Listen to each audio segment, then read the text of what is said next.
এখন আমি কনস্টিটিউশন সম্পর্কে বলতে চাই। কনস্টিটিউশন সম্পর্কে বলতে চাই, যখন কোনো পাবলিক প্লেসে কোনো হোটেল, রেস্টুরেন্টে আপনি কোথাও গেলেন, যখন সেখানে কেউ বাধা দিল, সেক্ষেত্রে আর্টিকেল কোন ভিত্তিতে বাধা দিল? সেক্স, কাস্ট অ্যান্ড হচ্ছে বার্থ অ্যান্ড হচ্ছে এইসবে, মানে জাতপাত দেখে অ্যান্ড ধর্ম দেখে যে যদি কেউ বাধা দেয়, তো কনস্টিটিউশন প্রোভাইডেড আর্টিকেলস হচ্ছে 15, যে কোনো ডিসক্রিমিনেশন করা যাবে না ক্ষেত্রে, যখন হোটেল, রেস্টুরেন্ট এবং এনি জায়গায় যায়, এনি প্লেসে, তো পাবলিক প্লেসে, তো সেখানে বাধা দেওয়া যাবে না। এই কোন গ্রাউন্ডে ডিসক্রিমিনেট করা যাবে না? এই গ্রাউন্ডে যে এসসি অ্যান্ড হচ্ছে বার্থ অ্যান্ড ধর্ম, কারো ধর্ম দেখে, জাত দেখে, এইসব দেখে কোনো ডিসক্রিমিনেট করা যাবে না।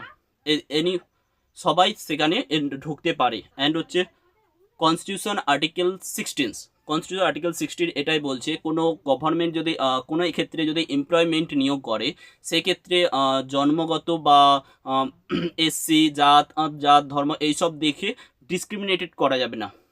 সেক্স সেক্স কাস্ট এবং সেক্স কার্ড এইসব দেখে কোনো ডিসক্রিমিনেট করা যাবে না। সবাই ইকুয়াল অপরচুনিটিস পাবে এভরি এমপ্লয়মেন্টে। এইসব বিষয়ে ডিসক্রিমিনেট করা যাবে না, কিন্তু কিছু ক্ষেত্রে রিজার্ভেশন আছে ফর এসসির জন্য।